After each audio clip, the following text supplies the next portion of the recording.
Bienvenue et merci de regarder ce document pédagogique produit par la Mutualité sociale agricole de Haute-Normandie. Il faut savoir écouter son corps et entendre le langage populaire. Cette phrase d'ouverture pose le cadre de toute notre présentation. Notre corps possède un langage universel, compris intuitivement par nos ancêtres et transmis par le langage populaire. Les expressions comme « je ne le sentais pas » ou « une situation qui sent mauvais » ne sont pas anodines. Elles reflètent la capacité innée de notre organisme à percevoir le danger. Nous allons découvrir comment comprendre et interpréter les processus de défense de notre organisme, ces mécanismes prodigieux qui nous protègent au quotidien. Le corps humain est prodigieux, l'hôte indésirable est immédiatement détecté par nos capteurs périphériques. Notre organisme dispose d'un système de détection extraordinairement sensible. Nos capteurs périphériques, la peau, les yeux, le nez, les muqueuses, sont en alerte permanente. Ils scrutent notre environnement à chaque instant et réagissent immédiatement à la moindre anomalie.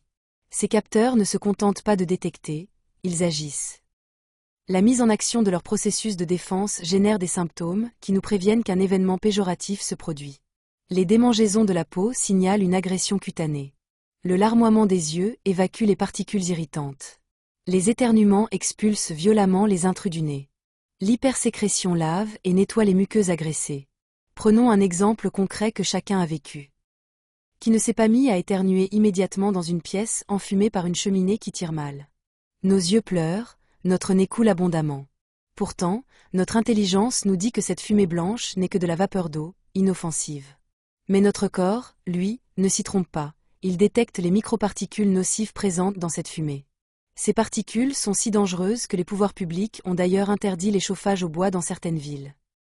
Faisons confiance à notre corps, il perçoit souvent le danger avant notre esprit.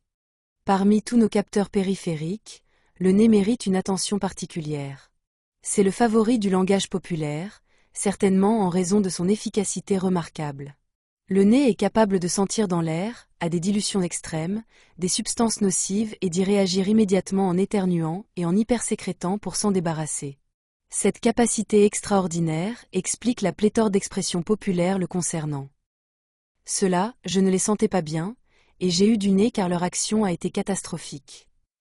Métaphoriquement, la sensation olfactive évoque la capacité de discernement, ainsi que la capacité, après analyse, d'agir en amont pour éviter un danger. Cet individu, je ne peux pas le sentir. L'action peut sembler quasi réflexe, non réfléchie, comme la fuite devant une situation qui sent mauvais. L'écoulement nasal n'est pas un dysfonctionnement, c'est une stratégie efficace de lavage de la muqueuse pour évacuer les intrus. Maintenant que nous avons compris le rôle de nos capteurs périphériques et le langage de nos ancêtres, voyons tout ce système en action face à un ennemi redoutable, la particule de silice. La silice en suspension dans l'air va être inhalée par l'individu qui la respire. Mais qu'est-ce que la silice exactement? La particule de silice se comporte comme un corps étranger piquant et coupant. C'est comparable à de la limaille de fer que les métalliers ont bien souvent sous la peau des mains. Cette comparaison n'est pas anodine. Elle nous aide à comprendre la nature agressive de cette particule qui va littéralement blesser nos tissus. Voici le paradoxe. Le danger est perçu par nos capteurs sensoriels avant même notre analyse consciente. Notre nez détecte immédiatement la menace et déclenche ses défenses, alors que notre cerveau rationnel n'a pas encore identifié le problème.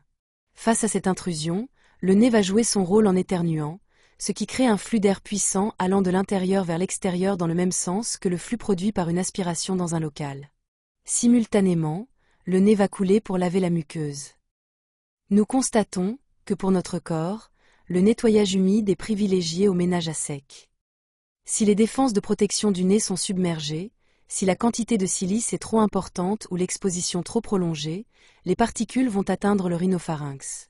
À ce niveau, elles vont créer une inflammation aiguë avec son cortège de défenses et de symptômes comme la douleur, la chaleur, la rougeur et le gonflement de l'édème. Ceci se traduit concrètement par des maux de gorge, avec parfois des tentatives de toux secondaires à des raclements de gorge. Point crucial sur l'inflammation. Si elle est aiguë, c'est une défense salutaire. Mais si elle devient chronique, c'est alors la cause de pathologies graves dont les cancers. Retenez bien cette distinction fondamentale. Si là aussi les défenses sont dépassées, les particules de silice vont passer dans les bronches qui ont leur propre technique de lutte. Les cils de la muqueuse bronchique. Tel un tapis roulant, vont essayer de charrier vers le haut, vers le larynx, la silice aidée par l'apport humide de l'hypersécrétion de la muqueuse bronchique due à l'inflammation. La toux qui, telle une aspiration, va créer un violent flux d'air évacuateur de l'intérieur vers l'extérieur. C'est le mécanisme de défense le plus puissant à ce niveau. Imaginez ce tapis roulant microscopique qui bat inlassablement pour expulser l'ennemi, aidé par le mucus et propulsé par la force explosive de la toux. C'est un système de défense admirable d'ingéniosité. Faute de capacité suffisante de défense face à l'intrus, la silice va se retrouver captée par les alvéoles pulmonaires. Nous arrivons au dernier rempart, au niveau le plus profond et le plus délicat de notre système respiratoire. Là, la particule de silice va se comporter vis-à-vis des cellules de la paroi alvéolaire, exactement comme la limaille de fer, évoquée plus haut, à propos de la peau des mains des métalliers. Elle va piquer, couper, agresser. Là encore l'inflammation, initialement aiguë, va essayer de rejeter l'intruse captive. Mais n'y parvenant pas, le corps va adopter une stratégie d'isolement. Il va entourer la particule de silice d'une substance neutre pour l'empêcher d'interagir avec son environnement. Pour y parvenir, les cellules de l'inflammation vont sécréter des médiateurs chimiques qui vont favoriser l'inflammation et la fibrose, construisant ainsi les nodules pulmonaires typiques de la silicose. Ces nodules sont l'équivalent exact des nodules ponctués par la limaille de fer sur les mains des métalliers. La différence tragique ? Sur les mains, c'est visible et relativement bénin. Dans les poumons, c'est invisible à l'œil nu et potentiellement mortel. Nous arrivons au cœur du problème, au message le plus important de cette présentation. Inflammation aiguë égale défense de l'organisme. C'est un processus normal, sain, protecteur. Inflammation chronique égale porte ouverte vers les maladies graves. C'est une pathologie qui s'auto-entretient. Hélas, ces médiateurs inflammatoires, si leur sécrétion devient chronique, vont entraîner des maladies chroniques graves. Sur le plan local. Par une confluence des nodules de fibrose réduisant la capacité pulmonaire. Par l'éventuelle création d'une bronchopneumopathie obstructive, BPCO. Par un cancer pulmonaire. Sur le plan général. Par la création de rhumatismes inflammatoires. Par des atteintes systémiques diverses. Au total, la silice avec le temps peut mettre en péril l'individu par son action créatrice d'inflammation chronique qui évolue ensuite pour son propre compte, même si l'exposition a cessé depuis longtemps. Les dommages continuent de progresser même après l'arrêt de l'exposition. C'est pourquoi la prévention initiale est absolument essentielle. Une fois le processus chronique enclenché, il est souvent trop tard pour inverser la tendance. Enfin, juste pour reprendre mon rôle de médecin du travail. La prévention est simple et efficace. Les gants empêchent les nodules sur les mains du métallier. Les masques et appareils respiratoires isolants, s'ils sont nécessaires, empêchent les nodules pulmonaires et d'éventuelles complications gravissimes. Mais au-delà des équipements de protection, le rôle crucial de la médecine du travail est d'apprendre à reconnaître les symptômes précoces. La présence d'éternuements, de nez qui coule, de larmoiement, de tout lié au travail témoigne d'une agression en cours. La pérennisation de ces symptômes témoigne d'une maladie en train de s'installer. Il faut donc, dès l'apparition des premiers symptômes, renforcer la chaîne des protections, de la prévention primaire à la prévention tertiaire.